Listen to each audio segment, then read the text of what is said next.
that now to make sure. Beautiful, that works. Speaking times will be same as usual, so up to 7 minutes.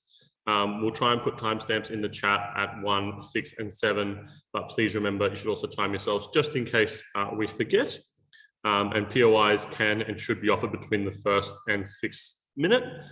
In terms of POIs, just when you get up to speak, please make sure you just indicate how you'd like to receive your POIs. We'll just by default assume to put POIs in the chat. If you have some other way you want it done, please let us know.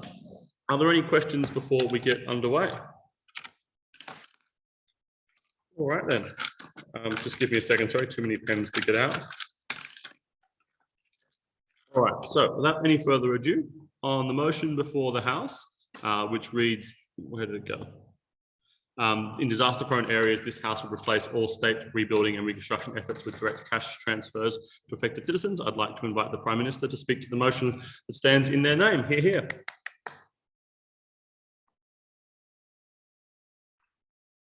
Can everybody hear me? Awesome.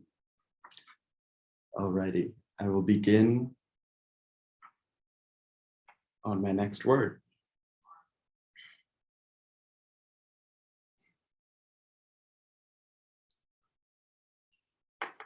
Alrighty, to begin with a little bit of definitional work on the motion that's in front of us. First, we think a disaster and prone area, the definition is not super duper important, just in general, an area that faces a lot of natural disasters more than typical area might. And we believe that really, I'm going to talk about the model next and then go into our 3 main arguments, which is going to be that this is a more efficient solution for coming back from natural disasters, that people will want to invest in their local community and that will make the community better, and that this provides for better equity in rebuilding communities after natural disasters. So to start with a little bit of modeling about what this really looks like. First of all, this is something that would activate after a large scale event, right? This isn't like a rainstorm that happens for 2 hours and all of a sudden people are getting checks. This is something after a large scale natural disaster that comes around. This would be something that is activated at that point. And the amount of money that you get would be proportional to your income. So the idea is that the less income you have, the higher amount of money that you're going to get from the government after a natural disaster happens. We think that this provides, a widespread solution just because people who have a higher income are more likely to have the money saved up so that they're able to rebuild themselves afterwards. Going forward, this idea, and this is really the idea that we're going to prioritize giving money to citizens to rebuild homes. We think that's super important. Like having a home is a really important way to, sort of have a place to work from and also just a place to live and, really like experience being yourself from. We think that's super important that like we prioritize that after a natural disaster. Alrighty, going into our first main argument, which is that the state rebuilding is inefficient and that direct cash infusion will be a more direct solution. We think this comes under the assumption that a state actor in general is not going to be the best to solve this problem. And we have many historical examples of this. There was a hurricane in the US-based example. There was the hurricane that happened, Hurricane Katrina in Louisiana, and we have evidence that shows that the way that people came back, or the way that the government started spending money and rebuilding after this ended up being extremely disproportional. So what do we want to talk about here? Because of the nature of bureaucracy and the slowness of the state, having them be involved in this way is not going to be beneficial. So it is, again, this comes with the assumption that the state really isn't going to be efficient in getting these solutions. So why is this a more efficient solution? People having the money and being directly given the money, they will be able to prioritize what is best for rebuilding, and they'll be able to do it faster than the state. We have so many examples of just bureaucracy and government taking such a long time. And these, in reality, these are super important issues that they need to face right away. And so by giving money to people, we have a more efficient solution to the problem at hand. I'll take a POI. So how isn't it better for the state to be the one to be at the helm of the reconstructing, since the state has better resources than ordinary citizens?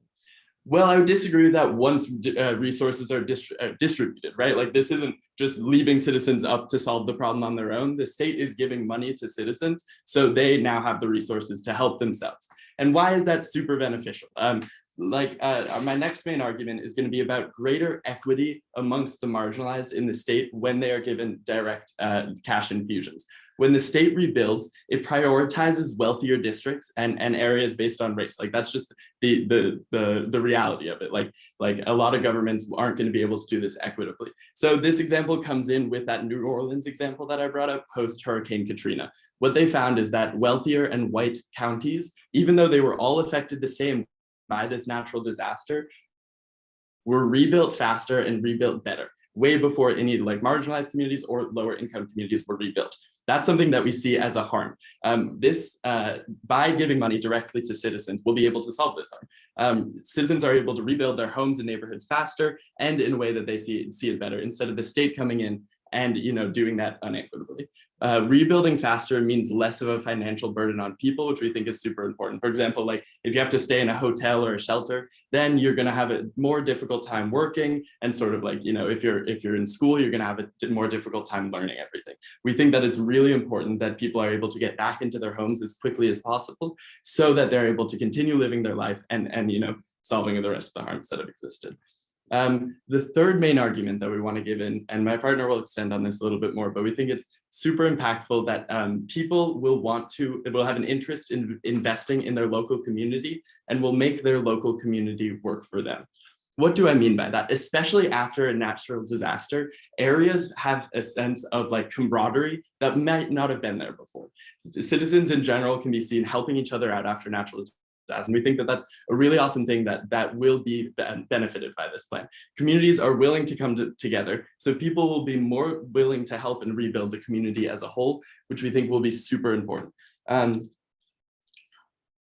They will do that now more than they have ever done in the past because of the natural disaster that we've seen. I'll take that POI. Your case only works with rich communities. In poorer nations, people are unlikely to invest into anything community-based insofar as they need to fend for themselves, which means things like roads and schools are neglected from being built.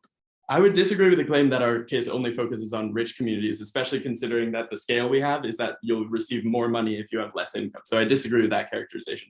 Secondly, as I talked about, people are more likely to invest in their community, especially after a natural disaster, when that level of camaraderie is higher than it ever has been in the past. So this idea that like these things won't be rebuilt we completely disagree with this.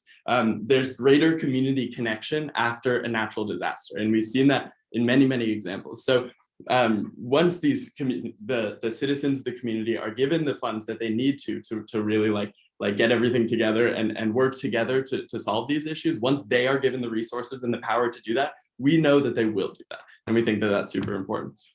So where do we lay in this debate? We think really what we're trying to do is find the most effective solution after a natural disaster. And I think that the goal there is accomplished by our plan for all the reasons I've laid out, of being more equitable, more efficient, and also the reality that community work will be done. That's our weighing mechanism, and why we weigh out on it is for all those reasons before. This idea of a most effective solution after a natural disaster. For all those reasons, we are proud to propose. Thank you so much.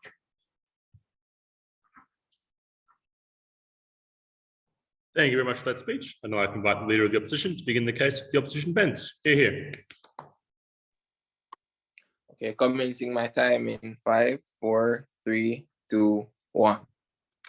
Mr. Speaker, based on the arguments presented by the government just now, it's basically let us just throw some money on the disasters and play the role of the ostrich, burying our head in the sand in the hopes that the natural disasters will go away. We on side opposition are presenting another argument. Now, the government basically said that people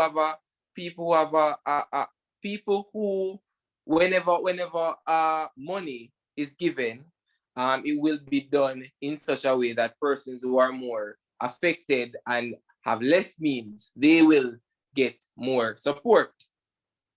Now, the truth of the matter is that people who have a higher income are generally more affected and would need the help as well.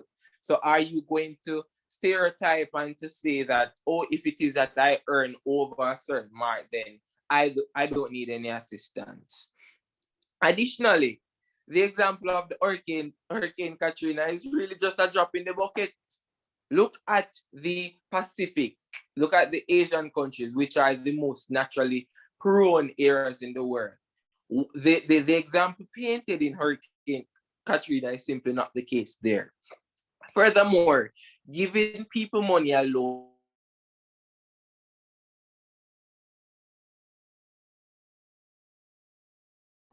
Sorry, I think you're frozen there, Jaden. Is it frozen for everyone else? Yeah, frozen here as well. All right. Sharika, are you in touch with Jaden?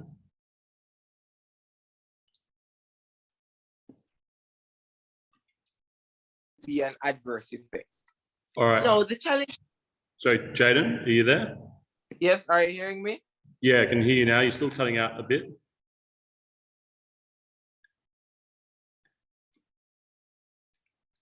Oh, I think you've gone again.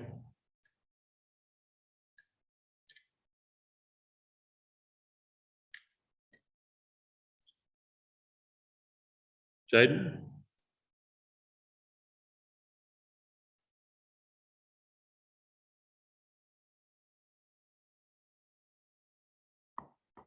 All right.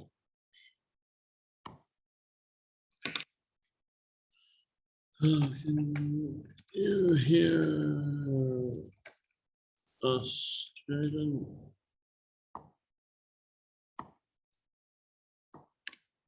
Oh, okay. I assume they're just coming back in again. All right, Jaden, you there? Yes, can you hear me now?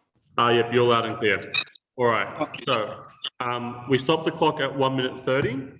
You just finished your rebuttal about Hurricane Katrina, and you're about to start your next point of rebuttal. Okay. Could you allow me to turn off my camera because I think it's messing with the bandwidth? Yeah, that's fine. Go for it. Okay, thank you. All right, moving on to my first substantive. Now, if you prioritize giving affected citizens money over national recovery after a national disaster, then the results that will be had will be bad. Now, the challenge for governments in disaster response and relief is determining when it should take a hands-on role and become actively involved, and when the goal of recovery is best served by stepping back. Now, in situations where there is a natural disaster in these disaster-prone areas, then there's absolutely no way that taking a relaxed approach will help the situation. Now, this is a rule of rational choice, which directs decision makers to choose the alternative with the greatest excess of benefits over the costs. Now, Mr. Speaker, there's a general agreement among economists that those instances in which the benefits of government action during natural disasters can outweigh the costs include when they have to maintain and enforce rule of law and when they have to provide public goods. Basically, the principle here is that in these two instances, it is indeed a fundamental act of the government to help. Now, Mr. Speaker, if we reinvest the money from the reconstructing and from the national development into giving the money to citizens, then there's absolutely no way that we can get back to what we once were. Secondly, Mr. Speaker, Asia and the Pacific is the most disaster-prone region in the world, as nearly 45% of the world's natural disasters occur in the region, and more than 75% of those affected by natural disasters globally live in the region. Can you imagine, Mr. Speaker, if the government of Asia or if of any Asian country which is already overpopulated decided that they were going to take the money that they needed to build back roads and to build back schools and to fix the hospitals that were adversely impacted by the floods and the storms and the tsunamis, Mr. Speaker, then the government would have a very, very expensive task at hand, one that could more so be even more expensive than rebuilding the damaged infrastructure. Mr. Speaker, the arguments presented by side government are downright ridiculous. Are we going to play the role of the ostrich, Mr. Speaker, just throwing money on the problem, hoping that the problem will go away, hoping that citizens will decide that, okay, the time is now to step up and to do something about it. Now, my third point, which my colleague will get into, is the fact that the rebuilding, prioritizing rebuilding efforts is definitely needed to get back to normalcy. Mr. I will now accept that point of information. CG? Go ahead. Suppose I'm a victim of a hurricane where my house of memory is completely destroyed and my family members died. Why do I still care about having a house rather than having some money that I can actually pay for my own preferences? Okay, thank you very much for that question. It is a matter of priorities. What is the priority? If it is that I'm in a hurricane or I experience a hurricane as a victim, is it likely that I will be more concerned about my community and about doing things outside, or is it that I'll be more concerned about looking out for myself and looking out for my family? So though in the question or the way that you phrased the question just now, it seems as though citizens are going to be more likely to be selfish. And that is exactly the reason why we should prioritize developing the community. The government should do what it is the government's function. The primary function of any state in any country is to monitor, to oversee the infrastructural development of said countries, said states. Now, Mr. Speaker, I close by basically saying that it makes absolutely no sense for us to leave it to chance that the citizens may or may not stand up and do what needs to be done in order to help the country or the community to benefit or to bounce back from the adverse disasters that they face. Instead, we on side opposition are contending that it is the state's primary function to oversee the development, and it's the state's primary function to help the individuals to bounce back, not to leave it up to chance and to throw money on the issue, hoping that they will. I conclude. Thank you. Thank you very much. Excuse me, sorry. Thank you very much for that speech. I'd like to welcome the Deputy Prime Minister to continue the case for the government bench. Here. Thank you. Is there anyone who can't hear me? Okay, great. I'm going to begin in 3, 2, 1. The opposition's case rests on the assumption that government is always going to help people efficiently and that government's investment in infrastructure is efficient and effective. We think this is a flaw in their case and represents why we need to have a shift from what the status quo is, which is what the opposition would defend, into a world where we have a more effective solution for solving issues that follow a natural disaster. I'm going to provide 4 points of rebuttal and then extend on the 3 arguments that my partner presented, and finally wrap up with where opening government stands in this debate and where we see the direction of the debate headed. So to begin with, I want to talk about this Hurricane Katrina point. It's an example, and to say it's only a drop in the bucket is a little bit not considerate of the magnitude of it. It's one example, but it doesn't mean there aren't others. But we do think it's still relevant to the case and to the example that Julian uses it in. Next, we disagree that this is with the assumption that the opposition makes that this is a relaxed approach. Government is still being involved, and in many ways more directly, because they're directly providing funding to citizens, and citizens aren't waiting for like a potential that infrastructure is improved. So we think calling it a relaxed approach and like the ostrich burying its head in the sand is misrepresenting what it actually is. We also think that in our world, there is a chance that the government invests or gives this money to citizens and in the long term still continues to invest in public infrastructure and perhaps would invest in making it like more like resistant or prepared for natural disasters because they would want it to be effective, because it's to their benefit to have like a well run and like strong state, which is improved by public infrastructure. And so they would be more likely to want to invest in that. I'm not going to take the POI yet, but I'll get to you in a moment. Next, on this idea of cost and saying that our world is more expensive. First of all, both worlds are highly expensive, like investing in repair after natural disaster is going to be expensive. But what we see in our world is that that money is being more efficiently used and more likely to have a positive outcome because citizens are actually able to determine like what they want to spend that money on. And so it's more likely that like positive change comes about in a faster timeline. And therefore, even if our world is more expensive, which we would still argue that both are highly expensive, like that's just the nature of the situation, we think our money is better spent. Next, on the point that like investment on infrastructure would not happen, we think this doesn't take into account the point we present on community investment and the idea that people are willing to invest in their community, whether like obviously, people are going to spend money on themselves, but they're still willing to invest in their community. So we see that, especially after a natural disaster, where people are more likely to want to come together.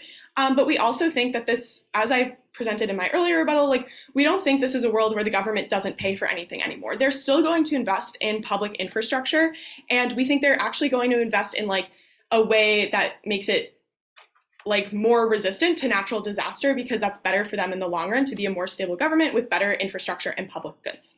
So we think this like investment on infrastructure point doesn't really weigh because there's still going to be investment in infrastructure. And actually what we see is that the investment that happens from citizens who are going to want to invest in their community to improve their living conditions and improve the place they live are going to direct that money to things that they actually prioritize, whether that's a library or whether that's better roads. Like the citizens are going to determine what works for them and invest money there. I'll take the OOPOI. All right. So you have basically said that the giving the citizens the money is a more, it's not a relaxed approach. How is that so?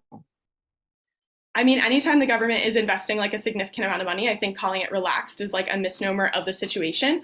Obviously, it's a different type of government interaction, but as I began my speech with, we don't think what the government is doing right now is like some like super energetic approach. We think the government is often inefficient, slow, and hesitant to make substantial improvements after a natural disaster. So like both are relaxed, it's just in different ways, I guess I would say. Okay, so I now wanted to get into my arguments and extend on what Julian brings to you and specifically focus on this idea of how state actors tend to be inefficient and how providing money directly to citizens will create a more efficient solution and a more equitable solution. So as Julian brings to you, we see that government and bureaucracy tend to be really slow. And it's unlikely that solutions happen with like any rapid means, both because like the government is so spread out in these natural disaster situations, but also because they're not like directly involved. So giving money to citizens means like they have a more direct control over how they're fixing like what has happened, but also like they have that capital to make quick solutions and invest in their local community of like, you're paying someone who you know who's a carpenter who lives down the street. And so like there's a greater improvement of community there. So we think individual people are going to be more efficient in fixing the problem than the state actor would be. But we also think by creating or like giving this money, as Julian lays out in the model of like inverse proportion to income, it's helping address the inequity that tends to follow a natural disaster. The first level of inequity being that people who have less like disposable income or who are like living below the poverty line are already going to be more impacted by the like natural disaster and disruption to daily life than someone who's wealthy, but also they're more likely to not be well invested in by the government following the natural disaster. And therefore, with this like investment in them directly, they're more able to, whether it be rebuild a home or invest in like being able to support themselves, like going to work in the interim and then investing in the home. We see this as like this agency and disposable income that is then like, or like greater disposable income that is given is beneficial to those who are historically or who are traditionally going to be like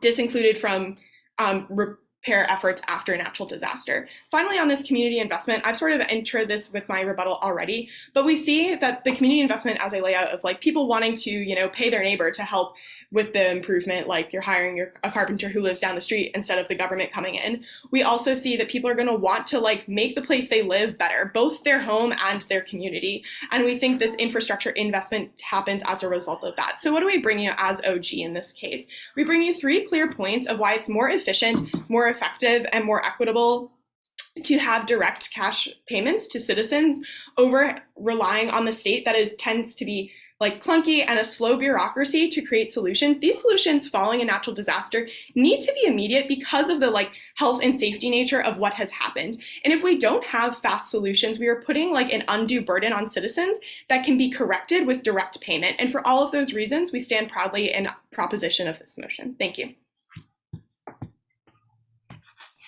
Thank you very much for that speech. We'll now have the Deputy Opposition Leader up to conclude the top half of the debate. Here.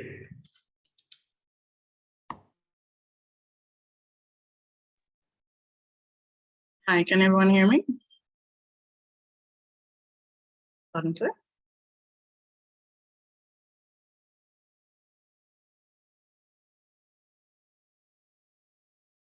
Loud and clear, right? Okay, Yep, so I'll start off and, okay. 3, 2, 1. Members of the panel, side proposition laid out some points to say why they believe, as the motion says, all,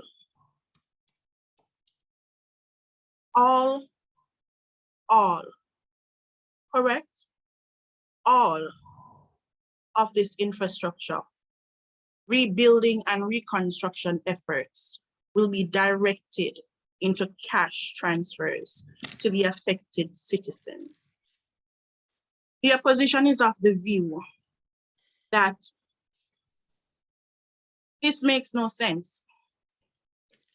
If it is that you prioritize giving money over infrastructure development and then expect the government is going to stand an additional loss to go further, as side proposition says, to do the same infrastructure development, what is the point of it then?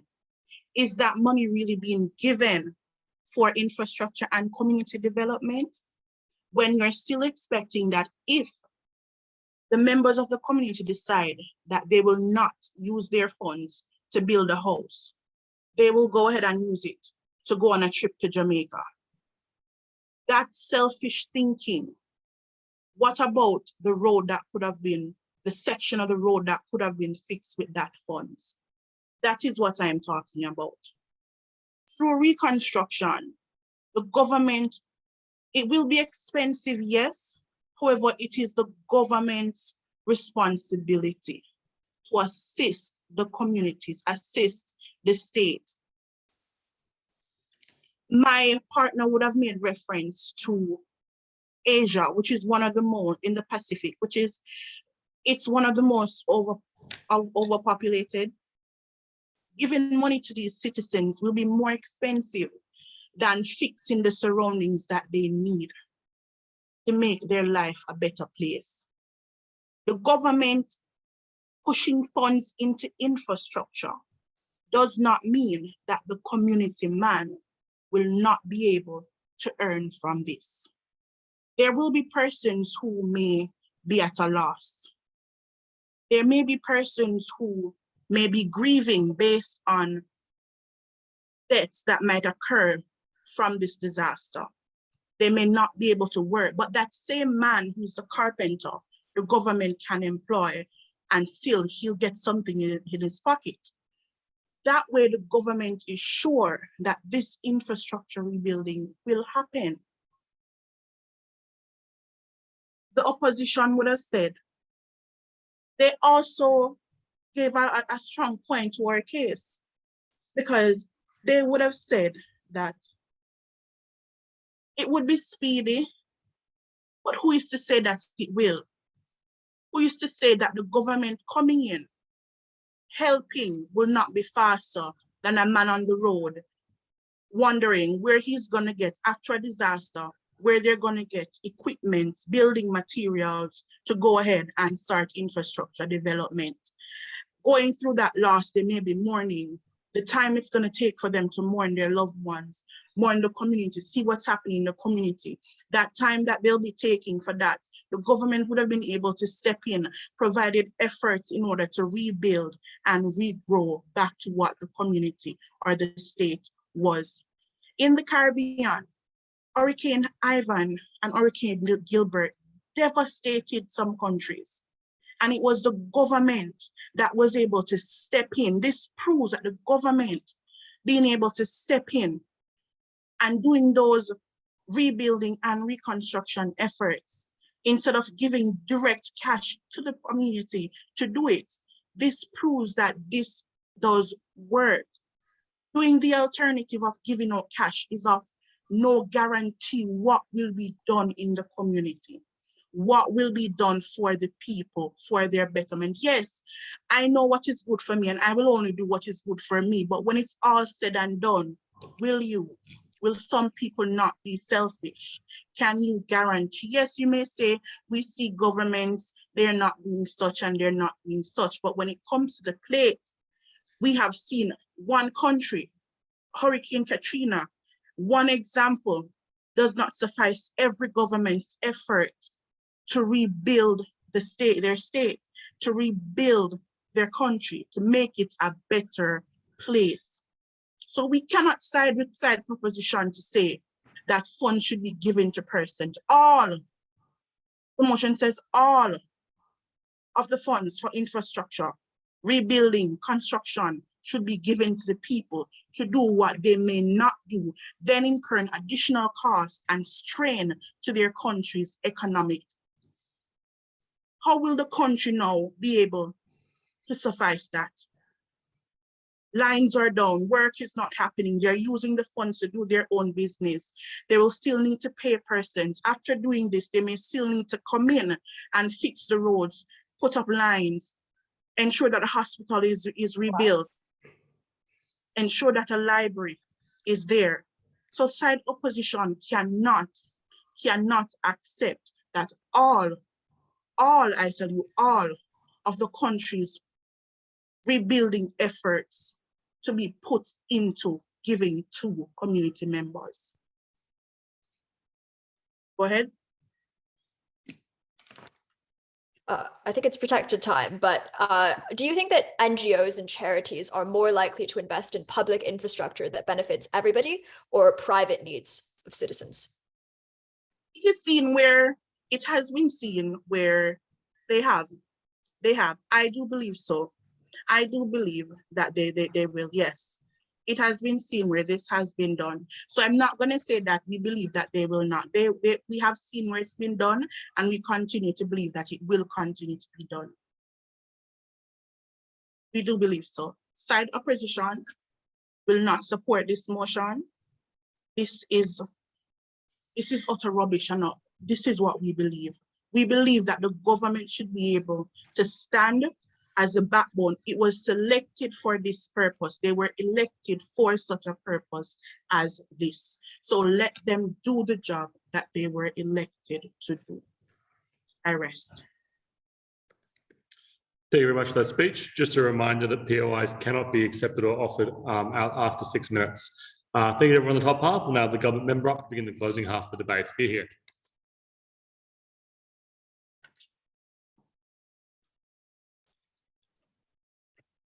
Hi, can you hear me and see me? Can you say another sentence, please? 1, 2, 3, 1, 2, 3. Am I audible? That's much better. Great, thanks. POI exclusively in the chat, please. I'll take CO of their extension around maybe 5 or 5:30, so please get ready. If CO does not give in POI, I'll obviously take O. Cool.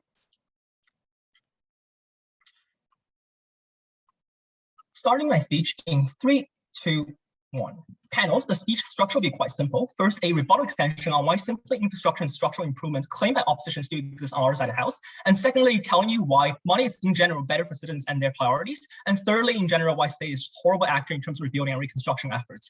Jumping into the first point then, like all the rebuttals being integrated. On the first point, why are infrastructural and structural improvement claimed by ops still exist on our side of the house? There's 3 reasons for this. Notice that A, public pressure is symmetric on both sides of the house. Country probably demands government to do some sort of action to repair for the damage done to the victims, right? So if both voters in general think structural change is necessary on their side of the house, it probably still exists on our side of the house, and incentives still exist, which means that we still pursue those kind of things and ask for benefits given to those people to repair their life.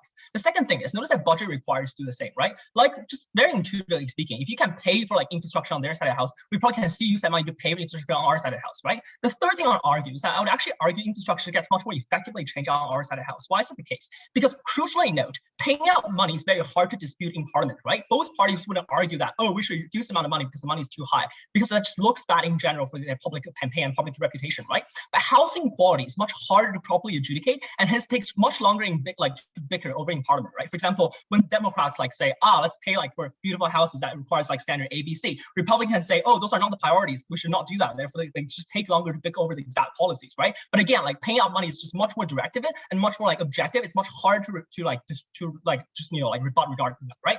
But the housing quality, like what happens is even if all gets their benefit, suppose you get like, oh, some sort of infrastructure change in the long run, it takes much longer to implement in the first place, right? Because on our side of the house, we focus on infrastructure part within Parliament after very easily and quickly go through how much money to pay to the victims, and we just focus on what sort of infrastructure and infrastructure project we should focus on. While on their side of the house, their attention within Parliament is divided between what sort of housing to build in the first place and after what kind of infrastructural improvements to build in the second place. Notice that this entirely flips of the opposition's benefit, because their entire benefit is claiming that we improve the society, we improve the community. If we can implement that much faster on their side of the house, we call out that benefit, therefore always out of the debate. Secondly, on the point about why money is in general better for citizens, notice that when I offered a POI to OO asking why housing is necessarily the priority of victims, we essentially got a no answer, and they just claim, well, as the government, we should focus on community because that's more important, right? I would actually argue that's not the case. Moving on to our second point, why is that specifically the case? I would argue firstly, money is just in general more flexible, right? I know Ouchi like mentioned this, but they did not actually give you concrete analysis. Notice that in general, money is much more liquid and can spend it in different things. Intuitively speaking, when you go to a shop to buy a bag of food, where you need to visit your family in other areas for comfort after, like the sort of damage you witnessed, the sort of like horror you witnessed in your life, right? You can't pay for the train ticket or the flight ticket using your house, right? You can't just say like, here's the house given to me by government, I'm going to pay for train ticket. It's much easier for you to use the money directly given to the government and pay for the things you actually want to do, right? To achieve your preferences better, you need to have liquid money, and we uniquely have that on our side of the house. Notice that secondly, you can't easily sell off that house, so you're basically forced to stay within a similar area even after like you experience that sort of horrible things, right? Notice that crucially speaking, people do have a lot of legitimate motivations to leave that area after sort of like damage they witnessed. Why is that the case? First thing, staying in the same place probably reminds them of the horrible experience they experienced during that sort of like natural disasters, right? For example, in my POI I offered to you, sometimes people lose their family, right? Family members literally died as a result of natural disasters. Or for example, their house where like you nurtured all the memories from their upbringing, from like their friendhood, from their like childhood, all those kind of things, it's completely lost, right? So when you like go to the same place, all those horrible things get like evoked again. Obviously, you don't want to experience that, so a lot of people do actually want to leave, right? Secondly, probably because like in general, when they first bought the house, they didn't know the danger of living in this area, right? We probably thought, oh, hurricane might happen, but it's not that significant. Now they actually experience that sort of danger, they probably actively know the danger of living in that community, so they might want to shift to different communities to have a better life and a more safe life, right?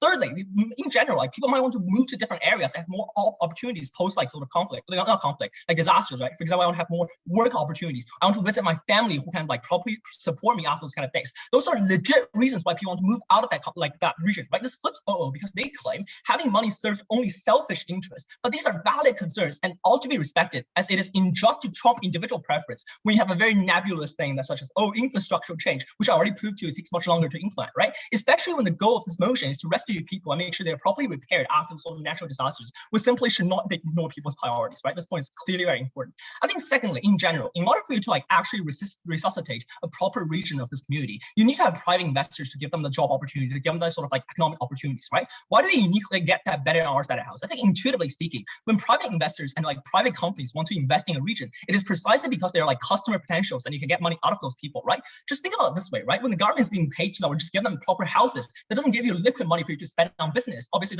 it's not really attractive for business to come in, right? Because even if they come in, even if it has some sort of service, people can't afford to do that because they do not have liquid money moving around. On our side of the house, we have clear liquid money for you to pay for services. Obviously, it makes it much more interesting for private investors to step in, because now, look, massive amount of like people with loads of money that you can pay for your services. Obviously, that's very good, right? Notice a lot of times they bring infrastructure changes such as like, I don't know, electricity for internet services, or like hydroelectricity for like, other sort of services, right? And a lot of times it's very beneficial because it also like by auxiliary bring a lot of like tangible structural changes. I think third thing is just also far more accountable on our side of the house when you have changes, right? I already analyzed to you in my first point. It's far more likely for you to call out when the amount of money is not enough being paid by the government and you have voter pressure on that. That's much harder for the general voter from like the community, not community, but like from the nation in general to know the quality of housing housing being built within your area. So it's very hard for you to call the government on saying, for example, the house you build is not good enough. And they can just easily shirk away from that responsibility of giving you actually affordable housing. But on our side of the house, when we pay them, let's say, $2,000 as opposed to like $8,000, it's far easier for you to call the government and saying that they're not doing enough. Before I move on, CEO on your extension, please.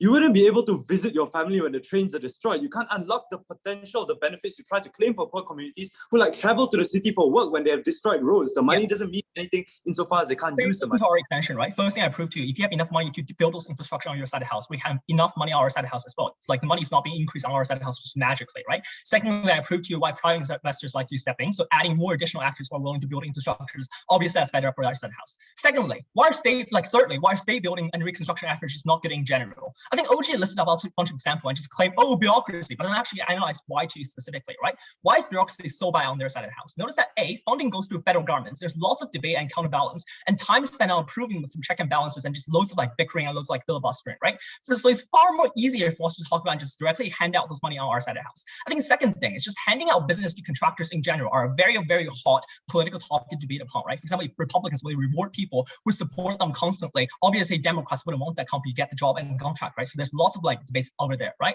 Why is this unique reconstruction? Because on both sides of the house, again, like I mentioned before, media pressures do exist, some sort of accountability exists, but crucially different on opposition side. Government can deflect the blame of inefficiency onto like the specific building company. They can just say, oh, the reason why housing is not built effectively is because the building company is horrible, rather than say it is because like the government is like debating too much on their side of the house, right? On our side of the house, when you're handing out money, when you're clearly taking like way too long to hand out proper money, you're going to get societal backlash because they're not doing enough for the victims. Clearly, much better benefit and much more effective benefit. Clearly, CG takes the debate so far. Thank you. Thank you very much for that speech. I'd like to welcome the opposition member to begin the case. Closing opposition. Here. Hi, am I visible and audible? Just check. Thank you so much. He, him pronouns. I'll take my POI preferably from opening. At some point, I'll cue you in, so don't worry about the 5th or 6th minute. If not opening, then closing. But okay.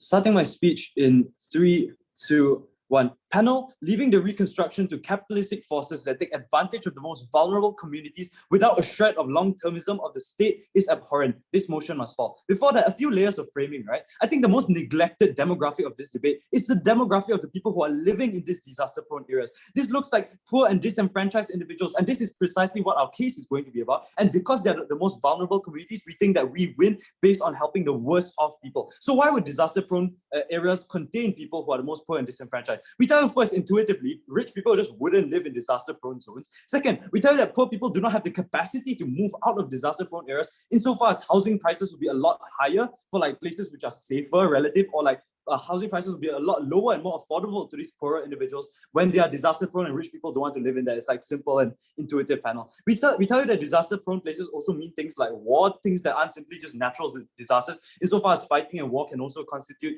to like disasters. So what will reconstruction efforts look like? We tell you rebuilding fundamental things that were destroyed, like roads, schools, factories, power plants. This also looks like preventive things into the future, like floodgates, like defense mechanisms to protect your country, and all this comes uniquely in closing opposition. Okay, so before that, I move on to a few rebuttals, right? We tell OG's mechanism of giving poor people more money firstly is unlikely to manifest insofar as they claim politicians don't care for poorer people. But let's buy that, right? Let's say that they do care.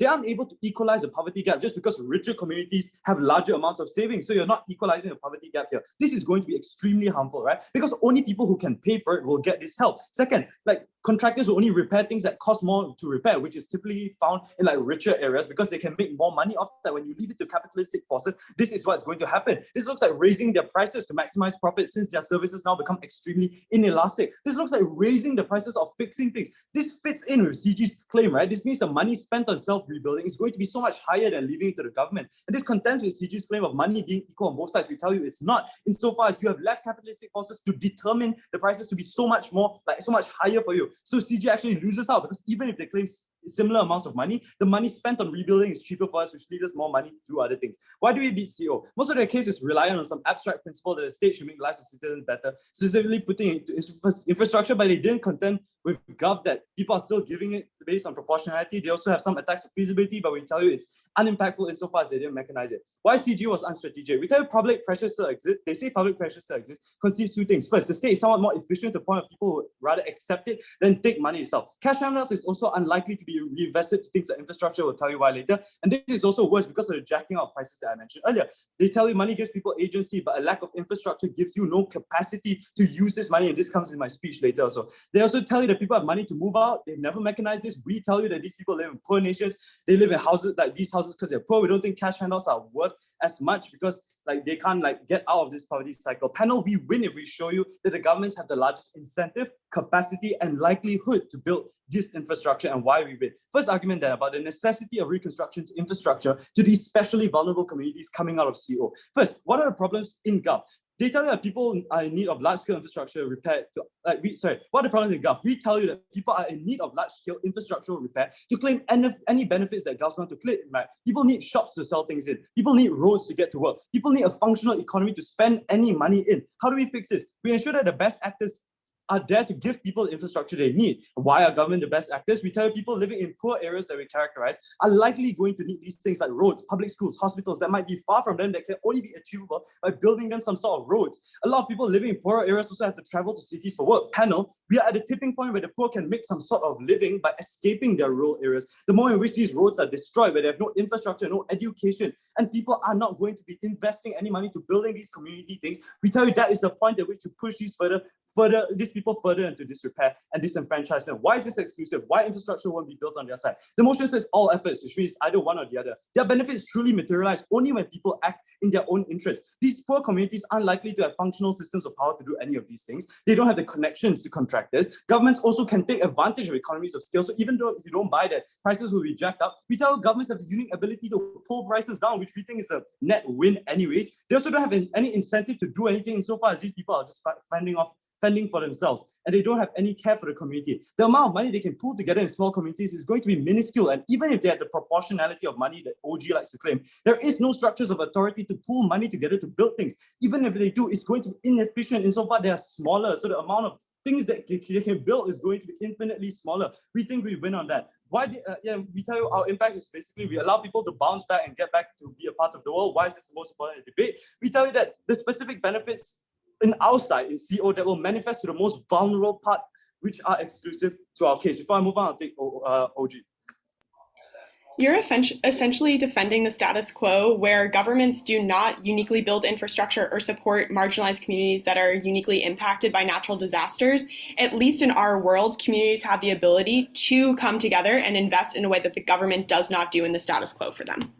We tell you that the government does care insofar as these poor communities still constitute a vote at the end of the election. If they're living in disrepair, they're actively going to shame the government for not doing anything. We think the government has the capability, and just being the government, right? They have the responsibility and they do care for these poor communities. We don't know why this is contentious, but quickly, second to the principle of obligation of states to be long-termistic, and this is more impacts that come from here. Let's do some actor analysis of why the states have the largest capacity. The state is likely to act in the best interest of people in the long run. This is because they exist more in a long-term scale than people do. They want policies that will last longer and will be sufficient in the long run.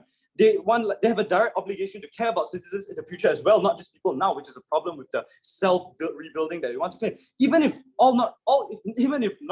government states are not all benevolent, there's just mitigatory insofar as a comparative. It's people on the ground who at this very moment are likely short-termistic. So it's far worse on their side. This also shows that the government is the best actor with incentives that go just past today, which means on the scale, they are likely to build these infrastructural things that don't have benefits right now, but will have in the long term. Second, our impacts on incentive and capacity. On the incentive, this means that the state is exclusive actor to put money into disaster prevention infrastructure. But our practicals here is that the state is exclusively able to provide public goods like legislation and preventive infrastructure. This looks like flood barriers in the Philippines and Netherlands, which is a nationwide benefit. This looks like defense systems, which is unique to us. We tell you that legislation of earthquake-resistant buildings is something that only a government who can enact political change can do. Instead of like some like shoddy group of like your neighbors coming together to build like some sort of random school in your place, right? Why is this impactful? We say on the sheer number of people we help, we are likely to have helped more people in Gulf insofar as we reduce the number of people affected in the long run.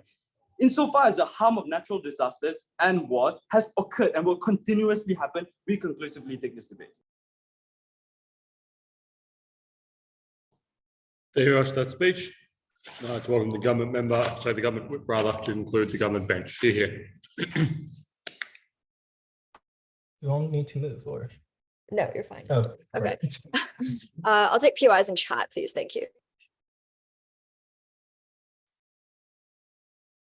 So I'm going to do a couple of things in this speech. Firstly, I'll deal with OO and like largely the infrastructure claim out of CO. Secondly, I'll talk about CO's extension individually. Finally, I'll weigh our extension above OG. So first, on opening opposition. The trade-off that both opposition teams set up in this debate is things like large-scale infrastructure, such as roads, over people's individual lives. So things like their houses, their individual needs, and their livelihoods. I'm going to compare these large-scale projects then against individual needs and note that this outweighs OO as well as CO. So there are a couple of reasons why infrastructure is comparatively unimportant as a target of government funding. The first is that infrastructure, as I brought up in a POI, is going to get funding either way. So we think the opening government case about citizens having incentive to invest in their communities is maybe true in some cases, but it doesn't engage with the opposition characterization where people are poor and have more desperate needs. But we're going to go above OG by explaining how governments are not the only sources of funding, regardless of whether these citizens are poor or rich. And that's because private charities and NGOs are more likely to fill in the gap left in public needs like infrastructure than care about people's private needs. And this is for two reasons. Firstly, because these charities often have a mandate to do the most good possible, which means that if you target a road where like a lot of people go on a day, it's far easier to advertise that than saying, hey, we rebuilt this like one dude's house. But secondly, these charities are also accountable to their donors, meaning it's far easier to justify to them to say, I'm going to fund this road that will help this many people. Look at where your donations are going. Then instead of saying like, I'm going to help this family like fix this hole in their roof or pay for a stay in their motel. This means that public infrastructure has the fallback of charities, but individuals have no such fallback. If we take the CO characterization that people in these areas are often poor and uninsured, that means that either insurance claims take months because they're backlogged, or people don't have insurance in the first place, which means that they have no money once that natural disaster uproots their lives. Second problem with this infrastructure case is that the government is still likely to work in infrastructure, even if it's not in the immediate aftermath of these disasters, right? So I can send out checks to people in like the aftermath of Hurricane Katrina, but like the next campaign cycle or in a couple of months, you still need to do things like build infrastructure in these areas. So you still end up getting these public goods eventually, even if it's not immediately. Thirdly, though, and here's weighing even in opposition's best case. So they say you don't get infrastructure. This is fine. Like personal needs are still more important. This is because a week after a hurricane, you don't need to go to school because you're more focused on staying alive. Like you can deal with a highway with some holes in it for a while because the first thing on your mind is not visiting your uncle in another city. But furthermore, rebuilding infrastructure is going to take months. So if you were going to die from not getting medical treatment because the hospital isn't active, that happens either way. The hospital is not going to like work again overnight. So we accept that the state is going to focus on more large-scale projects, but people in the aftermath of natural disasters are focusing on staying alive, on feeding themselves, on having a roof over their heads. And so sure, the government might do some small things like handing out water bottles, but that's not the point. The point that Peter made was that money is liquid and allows you to better access your preferences. So if your house is completely uninhabitable because your roof or your wall has a hole in it, like you need to not freeze to death overnight. Like you don't care about the road. If your fridge is broken or your water filter is not working, you need to eat and not drink sewer water and get desperately ill. If you want to move your family somewhere where your family can be safe, even if it's just the next city over, you have the right to do that. Opposition just says, oh, but people can't move. Why? Like, we're pretty sure that if you give them a bunch of money and they want to move, like they can move somewhere where they will be safer. People will not see the benefits of infrastructure until months after the fact. But our side allows people to get their immediate needs and not become sick and not become homeless. That's far more important and beats both op teams. Secondly, then on CO. So CO firstly talks about how there are going to be things like price gouging. Like first thing I'd like to note is that this is completely uncomparative. If the state is paying for things like rebuilding efforts for infrastructure, like this is also relatively inelastic. They have to pay for it no matter how much that construction company decides to like make them pay. So that means that price gouging is probably going to happen either way. But secondly, like this works for our side, where at a point in your life where you might not be able to access your savings in the bank, or when companies in your area are jacking up prices because everybody needs bottled water, this is where you need the direct cash transfers from the state more desperately because you might not be able to afford your individual needs by yourself.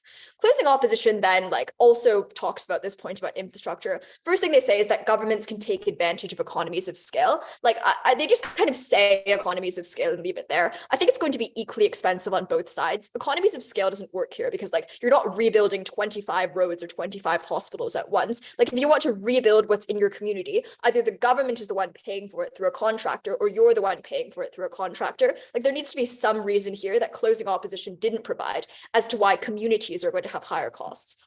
But secondly, we think that when people have money in these communities, because the government is directly transferring the money, it is far easier to make things like investment in these areas happen. Like either private investors are going to care about you, or the government in their next electoral campaign is going to care about your infrastructure. And that is more likely to happen when businesses in your area are flourishing, when your economy is doing better than it previously was before, because then there's a reason to fix the highway into your area or to fix schools in that area, because that area is richer, they contribute more to the tax base, or just people want to go to that area more. So if we want the government to care about these areas like a couple of months or years down the line, then we need to make sure that money goes back into the pockets of citizens so they're like more able to reinvest into their economies and to support businesses in that area. Before I weigh against OG, I'll take a point from opening. Closing. Cool.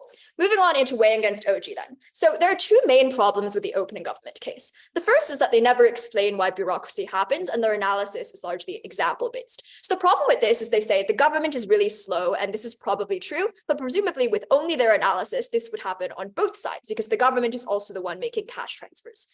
We break this by explaining the reason why bureaucracy happens at the top of Peter's speech. Peter says two things here. Firstly, there's much more stuff that you need to think about when you're trying to focus on infrastructure. So for example, which highway we're going to focus on, what infrastructure we're going to prioritize. There's also the problem of people accusing you of being politically biased if you fund one thing over the other, which leads to things like electoral deadlock.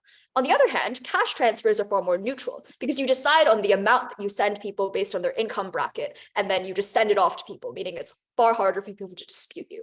But secondly, there are far more middlemen involved. So you need to find contractors, you need to source materials. This opens the door to a lot of things like spending forever debating about which supplier you're going to get it from. Whereas if you're just sending people checks, it's far easier. Peter explains this, and so we mech out opening government's point about bureaucracy and manage to co-opt that. Secondly, opening government doesn't talk enough about why direct transfers are good. They talk a lot about why the government funding things is bad, but we explain the comparative here as to why people desperately need things that will keep them alive right now and why the government's priority should be on those people's lives. Very proud to propose.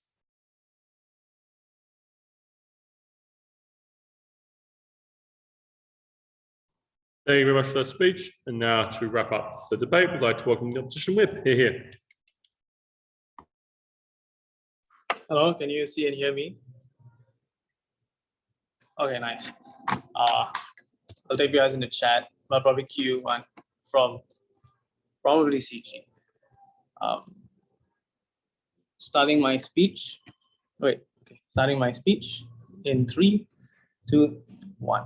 I think Jaden really tried to help closing government in order to make this debate a better debate so we can get high speaks as well by telling them exactly why they were unstrategic in this debate. And they just chose to ignore that whole section of that speech and ignore that they had to fix those things in the whip. The whip just ignored it. I don't know why they don't want to accept help from us in this debate. But let's talk about that specific unstrategic things. First one they said is public pressure exists. And I think you need to understand that the whole of what DLO said was basically what the motion is all instances. So we are unclear as to why suddenly on CG's side, we have infrastructure happening in some instances as well. I think this is specific wording in the motion that closing government had to defend this debate. And I think for that instance alone, they can be put under OG in and of itself. But understand when they say public pressure exists, even if you buy that, what the motion means from CG, understand it means that people on the ground believe, and it's likely true, that the state is somewhat efficient to the point in which people would rather have these types of infrastructure provided by the state than them getting the money and doing the infrastructure themselves. I think that intuition also feeds to the analysis that Jaden gives, that somehow it is likely that the state is more efficient in providing these things, whether it be cheaper in the ways in which it talks about economics of scale, but also it just being easier that people on the ground don't have to deal with firms in and of itself. I think even when we talk to the point at which a member of government wants to talk about these people, they hurt so much and those kinds of things. I don't think they really want to have to do these kinds of things themselves. I think that is the point at which they feel like the state should handle these kinds of things, also because they're probably not the most rational actors in these likely scenarios. They also wanted to slightly give a principle, maybe that money gives people more agency. We heard this somewhere here, but I think that the lack of infrastructure that people now have, that we are going to prove to you, means that they aren't having the capacity in which they can have and exercise this agency in the first place. But even if somehow panel you buy that the amount of capacity is same and that type of agency manifests, I think this is a way down in Jaden's speech at the point at which he talks about the long-term agency that we have. That is to say that when we have these protection systems that are going to occur in the long run and protect these disasters from happening in the long run, I think the total capacity and total agency that we are protecting is the same. It's not enough for them to say, oh, then we'll just give them cash handouts in the first place, because at that time the disaster had occurred, meaning these people have that loss of agency, something they refuse to defend in any instance. Also, like this talk about people have money to move out. Firstly, never met. I understand these people live in poor regions. They had houses. Now this house destroyed. Now you give them money about the same price as that house. Suddenly they can buy some expensive house and live some expensive lifestyle. I think it's extremely unintuitive to buy this panel. Let's talk about the responses that they give to Jaden's case, because I think most of the debate happens in the closing half panel. We say that the state is long-termistic, and this helps prevent the collective action problem that likely happens on their side. And this is how it manifests in future prevention and infrastructure that we talk about. They say infrastructure is not a comparative, because NGOs really like people and they want to fill in the gap. Firstly, if they were so benevolent and were driven by benevolent factors only, I don't see why they don't fill in the gap on our side by just giving money to individuals. That means that they concede to the fact that giving money to individuals is seen as something that people on the ground won't buy as much as, like actually fixing infrastructure in the first place. So I think this feeds against their argument on what happens in politics and filibustering, because the point at which people on the ground, and likely these people in Congress as well, believe that it is more efficient for us to use money in a certain way, that is to say building this infrastructure. They are more likely to spend more money when it comes to on our side in status quo, when they are spending money on infrastructure, rather on their side where they are just simply giving money. If you buy the analysis that actually came from government's whip, that this is something that people on the ground don't buy, I don't see why it doesn't extend to the rings of which parliament exists. But also they say give people money so people care for them in the long run, because you need money to gain like amount of votes and lobbying, things like that. They didn't explain it, but let's assume it to be true. Motion assumes that Gov cares in the first place, because if you didn't care for them, we wouldn't be helping them in the first place. But understand that the infrastructure analysis that we give you, and that infrastructure that Jaden explains, protects the capacity in which these people can actually do things, economic capacity, political capacity, social capacity, whatever capacity you want to be. That means that that benefit also mechanized in the government whip speech would apply in our instance as well. They fail to understand how infrastructure has a huge part in this debate. They just try to change the debate from closing government outside what it is the motion is. Let's talk about and they talk about harms to individuals, like this is not exactly what they want. I think the point at which we argue the extent of harm, that is disaster prevention, we win this. But even if you think that is a wash in this debate, understand that we are maximizing their capacity panel. When we maximize their capacity, we don't allow individuals, like you don't protect agency when it harms agency. That's how principles work, panel. The same way that we don't protect freedoms that infringe on freedom. That is to say, we don't allow people to just shoot guns in public because it might harm the freedom of other people to live.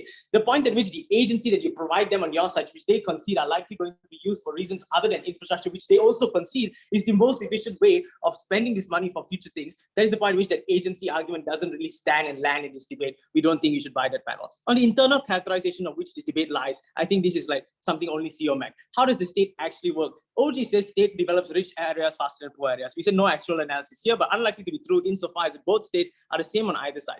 And if they could somehow run their policy of giving more money to poor individuals, it's extremely likely the state would also want to help poor individuals like more on our side. I don't see why that changes. But even if it is true, we say that analysis here has to come from private firms. Insofar as on your side, you have like individuals competing to like choose which firm, come here, fix my house, I have more money, they would go to those individuals rather than poorer individuals. That would be more unequitable. That's something you have to take into account on your side. But we also give you the long-termist exposure of the state. That is to say that they want to make sure that everything is okay in the long run, insofar as that's going to create the greatest capacity for economic action in the long run. CG talks about accountability here. I don't understand why the same accountability doesn't happen on your side with the amount of money given. But even if it is true, state has greater powers over firm as customers, because now I'm a huge customer. So if you were to give me like some bad product, I'll be pretty mad. You wouldn't want to do that. I'll take the POI now from closing government. First, infrastructure doesn't directly help the economy when community doesn't have money to spend, so firms don't come in. Second, Gabby explicitly explained to you why infrastructure will be in government future campaign anyway. So floodgate eventually happens on both sides of the house. The benefit is not unique to you.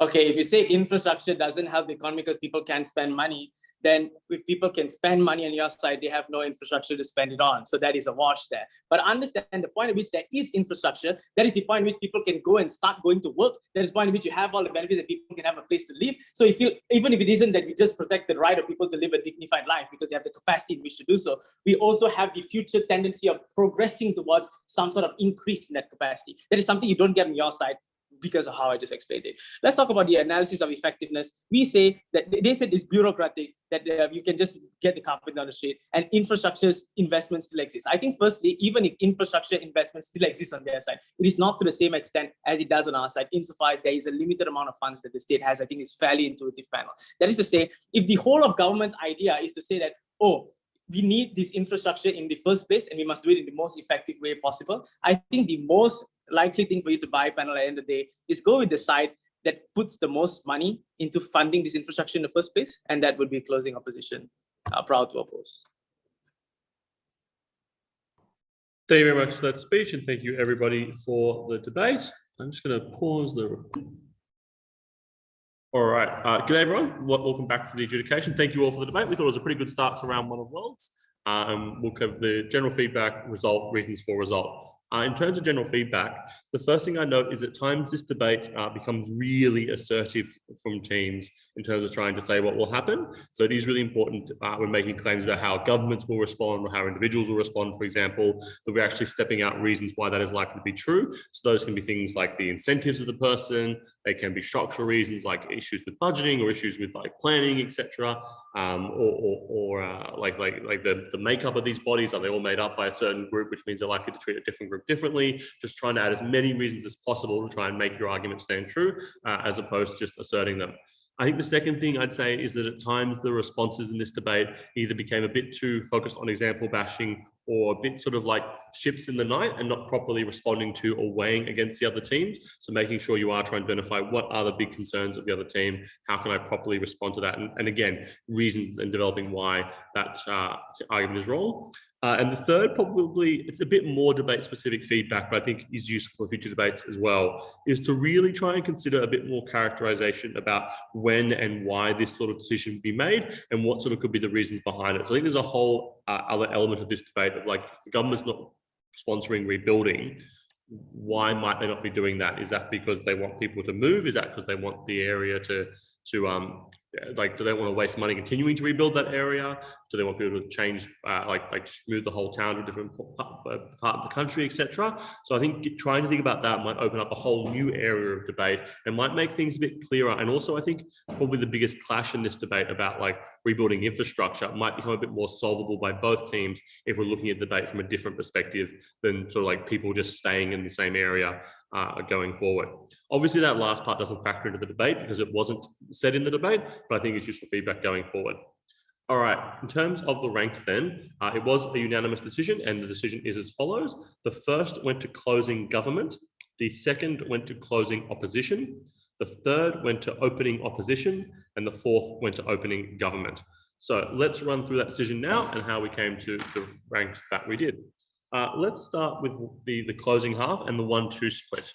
So I think the biggest clash in the closing half is this large scale investment infrastructure building and weighing that up against what the individuals need. We think closing opposition makes a strong contribution as to the necessity of this infrastructure and why it's particularly important that it is built. And we don't disagree with that. And I don't think CG disagrees with that either in terms of like, in a vacuum, that importance. How does CG get around this though? What CG is able to do is point out, I think, a few problems with focusing on large scale infrastructure in terms of the amount of time it takes to rebuild, the costs, etc., which means that the benefits, be they important, are going to be accessed a long time away, and then are able to weigh that up pretty heavily against the individual benefits of having money right now. So the capacity to move, the capacity to get away from that disaster, the capacity to deal with any really short-term needs that someone might have. So I think that is particularly useful in sort of taking down CG and CO and the whole opposition bench's focus on having infrastructure as the most important thing. So it also deals with a big push from opening opposition. And I think in terms of comparing them to the government bench, I think that also sort of helps, like they're able to get around the issue that opening government isn't able to get around of how do you actually build that infrastructure. The second, just by, I guess, prioritizing something is more important. The second thing they're able to do well is, in terms of the infrastructure, is they do some mitigation. So while I'm not totally convinced that NGOs and things like that are going to perfectly or completely or with any great speed rebuild communities and infrastructure, I think they do enough work to suggest that this is a plausible alternative route that could happen going forward, which means that the total harms of infrastructure are not as complete as the closing opposition team wanted to say. So that's how the 1-2 split lays out. Let's look then at the 2-3 split on the opposition bench. So we think from OO, OO obviously is the first team to raise this concern around the way in which like infrastructure prioritization, and we think it does enough in the top half. But what we thought was that the level of analysis provided by closing opposition was particularly able to extend upon that. I think they do a lot around things like the price gouging element of it. They do a lot around the way in which infrastructure will impact people's lives, etc. That does make it a genuine extension upon what their opening does, even if the opening shares similar ideas or similar concerns to what their closing does. If we look then at the top half split, I think the first thing that OO raises is this principal concern around like an obligation of the government to help and to be involved in rebuilding, kind of this idea like they're elected to do it, it is their job, it is their role to do it. I think the problem with this was that I think while they prove the government has an obligation to do this, they have an obligation to help rather, but just having an obligation to help doesn't answer the question of the debate, because the debate is still about how the government can best help those communities. So that could be individual payments, that could be infrastructure rebuilding. So the second, so I guess that clash doesn't really advance much for the OO team in the debate. The second area, however, is where I think OO starts to get up, and that is to push this idea around how individuals are unlikely to act in ways that do benefit the whole community, as opposed to opening government's analysis, which is to try and say that after the onset of a disaster is likely to be a community mindset. Again, we thought this was a bit assertive from both teams here, but I think OO was able to throw enough, I guess, muck against the wall to suggest why individuals might be more interested in their own prioritization, and that does come at the cost of the more important, broader benefits to everybody in terms of like roads or infrastructure going forward. The last push from opening government then is this idea around the efficacy of like government action. And I think this is where there's a lot of space in the debate, but unfortunately it isn't taken far enough by the opening government team around things like the government being discriminatory in the way it acts and is likely to prioritize certain communities. I think the Hurricane Katrina example is useful, but the problem with the debate is that then opening opposition has other examples of how the government acted properly, and because neither sort of team has actually explained why their example is likely to be the most common case or the most applicable case, it's hard to kind of weight either one over the other one. So I think the OG case of governments acting in bad ways kind of falls at just like being an assertion as opposed to being proven to act in a particularly bad way. These are holes that closing government is later able to fill when it talks about the way in which government is worse compared to all the individual benefits that can be used. So at that point in the top half, we haven't really had a proven conception the government is bad. We have got from OO an idea that the people are likely to spend this money in worse ways compared to the government in terms of rebuilding the community overall. And so that is why OO is able to take it out in the top half. I hope that all made sense. If anyone has any questions or would like any more feedback about the decision, please feel free to reach out to myself or my panelist on Discord. I will try and get back to you as soon as I can, but no, I can't guarantee it will be before the next round. Otherwise, thank you all very much for the debate, and we wish you the best of luck for the rest of the tournament. Thank you very much. Thank you. Thank you. Thanks, everybody. Have a good one. Bye.